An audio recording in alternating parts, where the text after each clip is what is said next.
The Bible. It's one of the most influential books in human history. It explores the big questions of why we exist. It's inspired many people to do amazing things. And confused many others. And you've probably got one sitting around somewhere. So, what is the Bible actually? Well, the Bible is a small library of books that all emerged out of the history of the people of ancient Israel. And in one sense, they were just like any other ancient civilization. But among them were a long line of individuals called prophets. And they viewed Israel's story as anything but ordinary. They saw it as a central part of what God was doing for all humanity. And these prophets were literary geniuses. Really? Yeah, they expertly crafted the Hebrew language to write epic narratives, very sophisticated poetry. They were masters of metaphor and storytelling, and they leveraged all of this to explore life's most complicated questions about death and life and the human struggle. So, there's a lot of different authors writing this book. Yeah, and these texts were produced over a 1,000-year period, starting with Israel's origins in Egypt, then leading up to their kingdom with their first temple. But eventually, they were conquered by the Babylonians, who took them away into exile.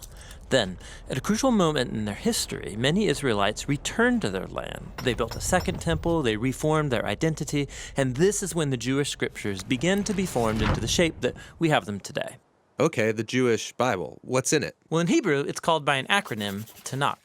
The T stands for Torah, sometimes called the Law. That's Israel's 5-book foundation story. The N stands for Nevi'im, the Hebrew word for prophets. And this section consists of the historical books that tell Israel's story from the prophet's point of view. Then you get the poetic books of the prophets themselves.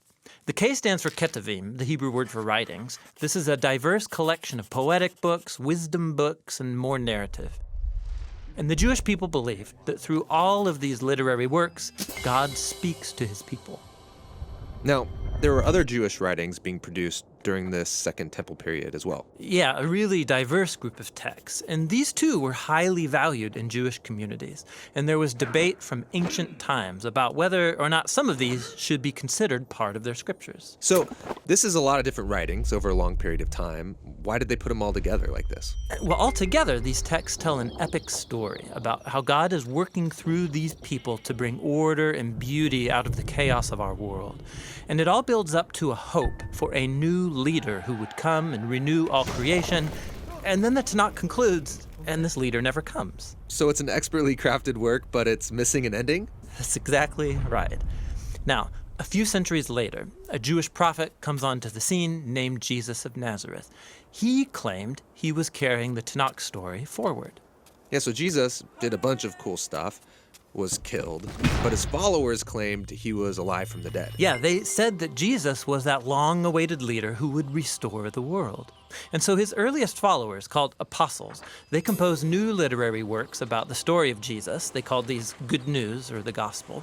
They formed an account called Acts about the spread of the Jesus movement outside of Israel. And then they circulated letters to different Jesus communities all around the ancient world. And they saw these writings as part of the scripture. Yeah, the apostles wrote all of this as the fulfillment of that epic story found in the Tanakh. And they were continuing the literary genius of the Jewish tradition. They also believed that God was speaking to his people through these texts alongside the scriptures of Israel. So that's the Old and New Testament. But what did the early Christians think of the other Second Temple literature? Well, different groups had different views about some of these books, but we know they read them and valued these texts because they passed them along with the Jewish scriptures. Okay, so we've got the Tanakh, the Jewish scriptures. We got these other Second Temple period works. Then the writing of the apostles about Jesus. And that's a lot of literature, so what's in my Bible? So the Christian movement has taken different forms over 2,000 years, and from the beginning, all Christians recognized the Tanakh and the New Testament as scripture. And for centuries, much of the Second Temple literature was read as part of the biblical tradition. The Catholic Church eventually made it official and called some of the books from this collection the deuterocanonical books.